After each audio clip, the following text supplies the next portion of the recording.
अस्सलामुअलैकुम and very welcome back this channel.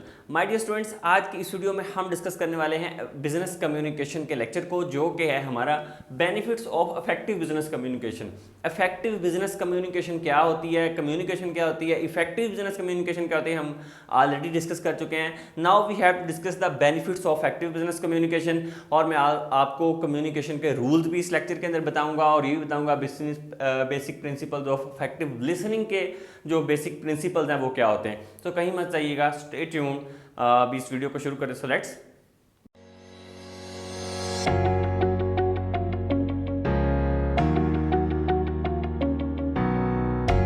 If we talk about the benefits of effective business communication, so काफ़ी सारे business communication के जो benefits होते हैं। जितनी कम्युनिकेशन अच्छी होगी उतना ही आपका बिजनेस भी अच्छा जाएगा, आपकी मार्केटिंग अच्छी होगी, आपके जो कोलीग्स आपसे सेटिस्फाइड होंगे, आपकी मैनेजमेंट आपसे सेटिस्फाइड होगी, हर चीज़ जो है उससे बेटर हो जाएगी। तो किसी भी बिजनेस को रन करने के लिए, किसी भी ऑर्गेनाइजेशन के अंदर या कहीं भी जहां आप कम्युनिकेशन को यूज़ करते हैं, तो वो हमेशा इफेक्टिव होनी चाहिए।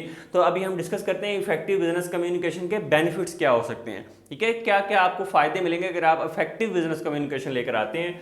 Strongly decision making, stronger decision making. अगर आपकी कम्युनिकेशन अच्छी है तो आप अच्छा बोल लेते हैं, कम्युनिकेट अच्छा कर लेते हैं, आप हेजिटेट नहीं करते, आपको किसी तरह की कोई डिस्टॉर्शन, कोई डिस्टर्बेंस क्रिएट नहीं करनी पड़ती। तो आपका जो डिसीजन मेकिंग है वो स्ट्रांग होगी, आपकी पिच अच्छी होगी, साउंड अच्छा होगा, क्वालिटी अच्छी होगी, तो आपकी जो डिसीजन मेकिंग वो भी स्ट्रांग होगी। और जितना उसके बाद ये कह लें कि फास्टर प्रॉब्लम सॉल्विंग। और ये जितनी कम्युनिकेशन अच्छी होगी, आप दो लोगों के जो कम्युनिकेशन गैप है उसको बेटर कर सकते हैं, मामलात अच्छे कर सकते हैं, उनके मैटर्स को देख सकते हैं, department to department, organisation to organise, stakeholder के साथ, गवर्नमेंट के साथ कनेक्शन आपका स्ट्रॉन्ग हो जाएगा। अगर आपका कम्युनिकेशन गैप खत्म हो जाएगा, प्रॉब्लम फास्टर सॉल्व होना शुरू हो जाएंगी। So earlier warning of potential problems. ये जो अगर इफेक्टिव बिजनेस कम्युनिकेशन अगर आप यूज़ करते हैं, आपकी बिजनेस कम्युनिकेशन जो है इफेक्टिव होती है, तो आपको पहले से ही पता चल जाता है अगर कोई भी प्रॉब्लम आने वाली होती है तो आप उसको पहले से ही उसका सोल्यूशन लेकर आ जाते हैं और उसको सॉल्व कर लेते हैं। आपको पहले से ही वार्निंग मिल जाती है कि भाई ये प्रॉब्लम आने वाली है। कम्युनिकेशन के साथ आप उसको बेटर कर सकते हैं इफेक्टिव कम्युनिकेशन के साथ। ठीक है, तो इंक्रीज प्रोडक्टिविटी। अगर इफेक्टिव कम्युनिकेशन होगी तो प्रोडक्टिविटी भी इंक्रीज होगी।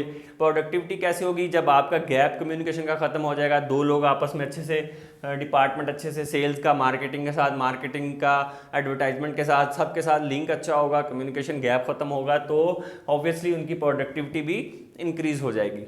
नेक्स्ट हमारा पॉइंट है clear and more pervasive message. देखिए, अफेक्टिव कम्युनिकेशन क्या करती है, आपके मैसेज को जो है वो क्लियर कर देती है। आप सुन अच्छा रहे हो, क्वालिटी अच्छी हो, गैप कम हो, डिस्टॉर्शंस ना हो, किसी तरह का कोई प्रॉब्लम ना हो, तो आपकी कम्युनिकेशन जब क्लियर होती है तो परवेसिव हो जाती है, मोर अरेंज्ड हो जाती है, मोर इसको कहते हैं लाइकनेस उसके अंदर आ जाती है, उसके अंदर थोड़ी सी मिठास आ जाती है, जिससे जो है वो कंपनी के जो जिसको कहते हैं कि कॉम्प्लिकेटेड मैटर्स हैं वो जो है वो बेटर हो जाते हैं। ठीक है, एनहेंस प्रोफेशनल इमेज। ये एम्प्लॉय का प्रोफेशनल इमेज भी बढ़ाएगी, कंपनी का प्रोफेशनल, जहाँ जहाँ आप इफेक्टिव कम्युनिकेशन को यूज़ करेंगे इनहेंस हो जाएगा आपका प्रोफेशनल इमेज, इनहेंस है कि इसकी कम्युनिकेशन बहुत अच्छी है।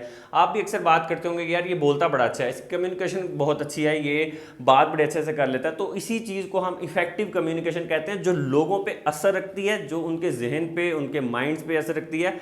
जिस तरह से एक सेल्स का पर्सन, फॉर एग्जांपल सेल्स का पर्सन कुछ चीज़ बेचने के लिए जाता है, एक पेन को बेचने के लिए जाता है, तो जब वो कस्टमर से बात करेगा तो वो इस अंदाज से बात करे कि उसके दिमाग में ये बातें रह जाएं और उस पर असर करें, तो वो उसकी कम्युनिकेशन इफेक्टिव होती है, जिसकी वजह से उसकी चीज़ जो है वो भी सेल हो जाती है। तो इस तरह से जो है हम यूज़ करें higher employee satisfaction and lower turnover. Turnover का मतलब क्या होता है कि लोग कंपनी को कम छोड़ के जाते हैं। जब आप उनकी प्रॉब्लम सॉल्व करेंगे, कम्युनिकेशन गैप कम होगा, उनके इंक्रीमेंट्स लगते रहेंगे, प्रॉब्लम क्रिएट ही नहीं होंगी, तो टर्नओवर भी कम होगा। ठीक है, तो सेटिस्फैक्शन ज़्यादा होगी। Better financial results and higher return for investors. इसके जो है वो अल्टीमेटली जो इसका इफेक्ट होगा बिजनेस कम्युनिकेशन का, इफेक्टिव बिजनेस कम्युनिकेशन का, वो फाइनेंशियल रिजल्ट्स जो है वो बेटर होंगे, आपकी परफॉर्मेंस अच्छी हो जाएगी कंपनी के अंदर। जब डिपार्टमेंट टू डिपार्टमेंट गैप कम हो जाएगा, सेंडर का रिसीवर का मैसेज जो है वो क्लियरली डिलीवर हो जाएगा, तो उससे क्या होगा कि जो प्रोडक्टिविटी है वो बढ़ जाएगी, पता होगा कितनी प्रोडक्ट्स बनानी है, ना कोई वेस्ट होगी, ना कुछ वेस्टेज का भी डर खत्म हो जाएगा। ठीक है, और इन्वेस्टर्स जिसने जिसने इन्वेस्ट किया उसके लिए प्रॉफिट, जब कंपनी ज़्यादा कमाएगी तो इन्वेस्टर के लिए अर्निंग भी ज़्यादा होगी। इसको हम बिजनेस के पॉइंट ऑफ व्यू से कवर करें, बिजनेस कम्युनिकेशन, ठीक है। तो ये इसलिए वजह से हमने कह रहे हैं जितनी इफेक्टिव कम्युनिकेशन होगी उतनी इफेक्टिव कम्युनिकेशन होती क्या है, कैसे कैसे करते हैं, कि हम पहले ही वीडियो में कवर कर चुके हैं। आप बिजनेस कम्युनिकेशन की प्लेलिस्ट में जाके वहाँ से देख सकते हैं। अब इस थोड़ा सा बेनिफिट्स को डिस्कस करेंगे क्या क्या हो सकते हैं। अच्छा, नेक्स्ट हमारे पास है basic principles of effective listening. अच्छा, अभी कम्युनिकेशन था, अभी लिसनिंग, जो लिसन आप सुनते कितना अच्छा है उसके क्या बेनिफिट्स हो सकते हैं, या बेसिक प्रिंसिपल्स क्या हो सकते हैं। कौन सा बेसिक प्रिंसिपल है जिसको यूज़ करेंगे इफेक्टिव लिसनिंग के लिए। सुनना अच्छा, आपने इफेक्टिवली लिसनिंग करना है किसी की बात को, उसके कौन से प्रिंसिपल्स हैं। एम, लुक फॉर की वर्ड्स। इसका मतलब क्या है कि आपका एम होना चाहिए look for the key word, जो बंदा बात कर रहा है उसके की वर्ड्स को देखें कि यार ये मेन पॉइंट्स कौन से बोल रहा है, ठीक है। उसमें से ये नहीं कि उसकी सारी तहरीर को, अब वो आपके माइंड में नहीं रह सकती, आपने सुना है वो भूल जाएंगे। मेन पॉइंट्स को अपने दिमाग के अंदर रखें, की वर्ड्स को, सिग्नल्स उसके याद रखें कि उसने इस पर क्या सिग्नल दिया था। अच्छा, वो किस आइडिया को शेयर कर रहा था, किस चीज़ से रिलेटेड आइडिया शेयर कर रहा था, ये चीज़ जो है वो बहुत इंपॉर्टेंट है लिसनिंग के लिए आपके। दूसरा इसका रूल जो है, प्रिंसिपल है उसकी एक्टिविटीज़ पे। टेक इंटरेस्ट होना चाहिए, थिंक अबाउट क्वेश्चन। आपका सुनने वाले की तरफ जो आपको बात बता रहा है उसको आपने ध्यान से सुनना है, उसकी बातों में आपने इंटरेस्ट लेना है। थिंक अबाउट क्वेश्चन, और उससे क्वेश्चन जनरेट करने, जो वो बात कर रहा है उससे क्वेश्चन, ताकि आपका इंटरेस्ट बढ़े, आप उसके साथ एक्टिविटी करें कोई, जिससे आपका जो लिसनिंग की पावर है वो बढ़ जाएगी, आपका इंटरेस्ट उसमें आ जाएगा, आप इंडल्ज होकर उसकी बात को सुन रहे होंगे। So this is the second rule. फिर है अल्टरनेस। अल्टरनेस है focus on what is being said. उस चीज़ पे फोकस करना है कि जो आप कम्युनिकेटर आपको बता रहा है, ना कि आपका फोकस ये होना चाहिए कि वो आगे वाली बात क्या करेगा, इसके बाद क्या बोलेगा। Instead of what the speaker has said earlier is going to say next, ना आपका ये होना चाहिए कि उसने पहले क्या कहा था इससे, ना ये होना चाहिए कि वो इसके बाद क्या कहेगा। आपका फोकस होना चाहिए जो वो कह रहा है अभी एट द स्पॉट। समझ आ रही है बात की, कि जो वो अभी बात कर रहा हूँ ना मैं, इस पे फोकस होना है। अभी आप पिछला देख रहे हो गया, इसने बेनिफिट्स भी बताए थे, तो उसको बाद में जो करंट बात हो रही है उसी पे आपका फोकस होना चाहिए। This is the rule of listening. जैसे आप इंग्लिश मूवी देखते हैं और आपकी इंग्लिश थोड़ी सी वीक है, तो आप क्या करते हैं, वो पहले वाले वर्ड पे आपका माइंड चल रहा होता है, अभी वो आगे बोल रहे होते, तो आपका जो गैप है ना वो गैप ही रहता है, उसको आप ठीक से परसीव नहीं कर पाओगे।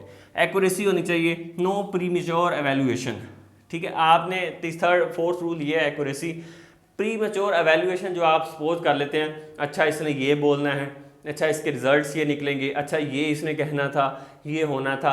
प्री मेच्योर एवेल्युएशन जो आप कर लेते हैं वो आपने नहीं करनी। जो वो कह रहा है, जो वो बता रहा है, उसको सुनना है, समझना है। ये आपकी लिसनिंग पावर को बढ़ाता है, और ये लिसनिंग के रूल्स हैं जिससे जो है वो आपका स्पेक्टेटर, जो आपका कम्युनिकेटर है, वो आपके साथ जो है वो इन्वॉल्व होगा और ज़्यादा अच्छे से जो है वो कम्युनिकेट कर पाएगा। तो ये लिसनिंग का जो है वो असूल है, basic principles of effective listening. इसके बाद मैं आपको कुछ रूल्स बताऊंगा कम्युनिकेशन के, ठीक है। इसको आप जल्दी से नोट कर लें, उसके बाद हम उन रूल्स को देखते हैं। अब हम डिस्कस कर लेते हैं रूल्स ऑफ कम्युनिकेशन को। कम्युनिकेशन के रूल्स कौन से होते हैं, जो कि मैंने आपको बताया 10 रूल्स यहाँ पे मैंने मेंशन किए, जो कि बहुत ही इंपॉर्टेंट रूल्स हैं। कोई भी कम्युनिकेशन करनी हो जब भी आपने, तो इन रूल्स को आपने माइंड के अंदर रखना है, सो दैट ताकि आप अच्छी कम्युनिकेशन कर सकें। सो नंबर 1 रूल है हमारे पास, find signals or hook that interest you. आपने कोई ऐसा सिग्नल फाइंड आउट करना है, ऐसी हुक फाइंड आउट करनी है जिसमें आपको इंटरेस्ट हो। मतलब कि जब भी आप कम्युनिकेशन कर रहे हो तो उस तरह की कम्युनिकेशन होनी चाहिए। आप अपनी उस कम्युनिकेशन में से वो कोई सिग्नल फाइंड आउट करें, कोई हुक फाइंड आउट करें, कि उसमें से फाइंड आउट करें कि यार ये आप कोई कॉन्फ्रेंस अटेंड, फॉर एग्जांपल आप कोई कॉन्फ्रेंस अटेंड करने के लिए जाते हैं, आप क्यों कॉन्फ्रेंस अटेंड करने के लिए जा रहे हैं, उसके अंदर हुक फाइंड आउट करें, कोई सिग्नल फाइंड आउट करें कि ये वाली कम्युनिकेशन आपके लिए बेटर किस तरह से हो सकती है।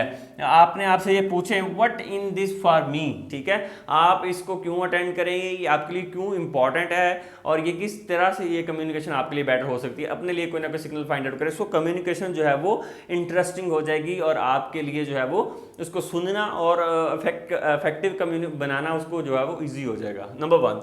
नंबर 2 रूल है फोकस ऑन देयर कंटेंट। जब भी कम्युनिकेशन हो रही हो आपका फोकस किस पे होना चाहिए, कंटेंट पे होना चाहिए। आप किस तरह का कंटेंट प्रोड्यूस करें, ऐसा नहीं होना चाहिए कि किसी थर्ड पर्सन को सोच रहे हो, माइंड के अंदर आपके कुछ और चल रहा हो, कम्युनिकेशन आपका टीचर आपको पढ़ा रहा हो, आप कुछ और सोच रहे हो, तो वहाँ पे कम्युनिकेशन गैप आ जाएगा, जिसकी वजह से कम्युनिकेशन बेटर नहीं हो पाएगी, इफेक्टिव नहीं हो पाएगी। तो फोकस ऑन, और वो अपने रिजल्ट्स भी उस तरह से फिर प्रोड्यूस नहीं कर पाएगी। तो फोकस ऑन देयर कंटेंट, अपने कंटेंट पे फोकस करें, जो आपने बोलना है, जो आपने बात करनी है, जो आप सोच के हैं, जो आपका आइडिया है, जो आप जिसको डिस्कस करना चाह रहे हैं। Rule number 3, hold your fire until the speaker is finished. ये very important, very very important rule है हमारा। क्यों इंपॉर्टेंट है भाई ये, इसको हम इसलिए भी इंपॉर्टेंट कहते हैं बिकॉज कि जब तक स्पीकर अपनी बात को फिनिश नहीं करता, ख़त्म नहीं करता, तब तक आपने बोलना शुरू नहीं करना। आपने आपको होल्ड डाउन करें, उसकी बात को सुने, सुनने के बाद आपका कोई क्वेश्चन है, कोई भी क्यूरी है, कोई भी, तो फिर उसे पूछें एंड देन आपको आपका जो है वो एक्सपेक्टेड रिजल्ट और बेटर कम्युनिकेशन कर सकते हैं। ठीक है, ये आपने चीज़ माइंड में रखनी है। रूल नंबर 4 है हमारे पास, listen for ideas not fact. Idea को माइंड में लेकर आए कि क्या आइडिया दिया है उसने, क्या आइडिया पे बात हो रही है। फैक्ट्स को वहाँ पे सर्च आउट करना या फैक्ट्स को फाइंड आउट करने ना लग जाएं। आइडिया को देखें, आइडिया पे बात करें, आइडिया को चेक करें, उसके बाद उस चीज़ की जो वेरिफिकेशन करें, फैक्ट्स एंड फिगर्स को देखें। ठीक है, तो आपके माइंड में वो आइडिया होना चाहिए जिस पे आपने बात करनी है, जो आप सोच रहे हैं। ठीक है, उसके बाद रूल नंबर 5 है, use an appropriate form for note taking. आपके पास कोई appropriate form for note taking होना चाहिए जिस पे आप अपने नोट्स बनाने हैं, कोई पॉइंट्स को लिखना है जो आपने बोलना है, कम्युनिकेशन करनी है, ताकि आपको भूले ना, ताकि आप मिसगाइड ना हो, ताकि आप किसी और तरफ ना निकल जाएं। आपका फोकस उसी पे होना चाहिए, आपके जो कंटेंट होगा। तो use an appropriate form of note taking आपके पास। ये 5th रूल ऑफ कम्युनिकेशन है। ये जर्नल रूल्स हैं। ठीक है, ये कौन से रूल्स हैं, ये जर्नल रूल्स हैं, ये कोई स्पेसिफिक रूल्स नहीं बता रहा, ये जर्नल रूल्स हैं जो नॉर्मली हर कम्युनिकेशन में यूज हो सकते हैं। उसके बाद रूल नंबर 6 है आपका, practice and work at listening. Practice, आपने प्रैक्टिस करनी है बोलने की, कम्युनिकेशन करनी है। जैसे आपका कम्युनिकेशन आपकी बेटर नहीं है तो आप शीशे के सामने, मिरर के सामने खड़े होकर बात करते हो, कैमरे के सामने खड़े होकर बात करते हो, आपका कॉन्फिडेंस इंक्रीज होता है। प्रैक्टिस करें as much as you can and then work at listening. Work at listening, अपनी लिसनिंग को इम्प्रूव करें। कोई मूवीज़ देखें, कोई सॉन्ग सुने, या इस तरह की कोई भी एक्टिविटी में आप इन्वॉल्व होते हैं, अगले स्पीकर की बात सुने, लिसन पहले करें, उसको अच्छे से सुने, उसके बाद जो है वो आपने उसका रिएक्ट करना है, उसके बाद आपने कुछ बोलना है या कुछ भी। तो लिसनिंग की प्रैक्टिस ज़्यादा से ज़्यादा करें, अपनी लिसनिंग पे काम। जितना आप लिसन अच्छा करेंगे उतनी आपकी कम्युनिकेशन बेटर होगी। That is a rule. ठीक है, ये मेरा बनाया हुआ रूल समझ लें, लेकिन आप प्रैक्टिस, जितना आपकी लिसनिंग अच्छी होगी उतनी ही आपकी कम्युनिकेशन अच्छी होगी। रूल नंबर 7 है, रेजिस्ट डिस्ट्रैक्शन। आपने डिस्ट्रैक्शन से रेजिस्ट ही रहना है, उसको रेजिस्ट करना है। अगर कोई चीज़ आपको एक्सटर्नल स्टिमुलाई डिस्टर्ब कर रही है, कोई ऐसी चीज़ों से डिस्टर्ब हो रहे हैं, तो उसको आपने अवॉइड ही करना है, रेजिस्ट करना है, और डिस्ट्रैक्शन से आपने बचना है, तभी आप अपनी कम्युनिकेशन पे फोकस रह पाएंगे। ये जर्नल रूल्स हैं, ये हर कम्युनिकेशन के अंदर ये एक्सेप्टेबल हैं और ये इसी तरह से वर्कआउट करते हैं। रूल नंबर 8 है, कीप योर माइंड ओपन। अपने माइंड को ओपन रखें, उसको किसी एक चीज़ के लिए लिमिटाइज ना करें। वो उसके अंदर सिर्फ एक ही थॉट आ रही हो, उस पर आपने फोकस नहीं, उसको लिमिटाइज ना करें, उसको जर्नल करें, उसको ओपन करें, सोचें, थोड़ा सा ब्रॉडर वे के अंदर सोचें उसको, तब आपकी कम्युनिकेशन जो है वो बेटर हो जाएगी। रूल नंबर 9 है, बी एन एक्टिव लिसनर। सबसे पहले तो आपका जो ये सबसे पहला रूल ये होना चाहिए मेरे ख्याल में कि बी एन एक्टिव लिसनर। आप एक अच्छे लिसनर हों, फिर आप अच्छे कम्युनिकेटर हो सकते हैं। अच्छा लिसनर कौन होता है, जो अगले बंदे की बात को पूरा मुकम्मल सुनता है, फिर अपना रिव्यू देता है, फीडबैक देता है, कोई भी बात अपनी कंटिन्यू करता है। So be an active listener. Rule number 10, exercise your mind. अपने माइंड की एक्सरसाइज करें, उसको बार बार कोई ना कोई आइडियाज़ नए दें, कोई इनोवेशन दें, कोई टेक्नोलॉजिकल थॉट्स दें उसको, वो सोचे, वो उस पे उसके माइंड के अंदर जो है वो डिफरेंट वर्ड्स को स्टोर करे, आइडियाज़ को स्टोर करे। जितना आइडियाज़ स्टोर होंगे, जितने आपके पास जो है वो फैक्ट्स एंड फिगर स्टोर होंगे, उतना ही ज़्यादा आप अच्छे से कम्युनिकेट कर पाएंगे। There are the general 10 rules of communication that everyone can accepted in that communication rules of, जिसमें आपने फोकस करना है कंटेंट पे, लिसन करना है, सुनना है, फिर बात करनी है, फिर आपने रजिस्टरिंग जो डिस्ट्रैक्शन से रजिस्ट रहना है, माइंड को ओपन रखना है, ये प्रैक्टिस करनी है लिसनिंग की, और बार बार कम्युनिकेशन की प्रैक्टिस करनी है। ये वो रूल्स हैं जो कि जर्नली एक्सेप्टेड हैं रूल ऑफ कम्युनिकेशन के, इनको माइंड में रख लें। बेनिफिट्स ऑफ इफेक्टिव कम्युनिकेशन मैंने आपको बताया, लिसनिंग के आपको कुछ चीज़ें बताई, इन चीज़ों को माइंड में रखें, ये बहुत ही इंपॉर्टेंट है। आपके एग्जाम के पॉइंट ऑफ व्यू से भी, जर्नली भी आपको कहीं ना कहीं हेल्प आउट करेंगे। इसको स्क्रीनशॉट ले लें। कहीं कोई कन्फ्यूजन है, किसी भी तरह की कोई टेंशन है, कोई आपको कोई टॉपिक तंग कर रहा है, तो आप हमें कमेंट्स के अंदर बताएं, हम उसको सॉल्व करेंगे। Thank you so much for watching this video को ज़्यादा से ज़्यादा लाइक किया करें, शेयर करें, कमेंट करें। Thank you so much.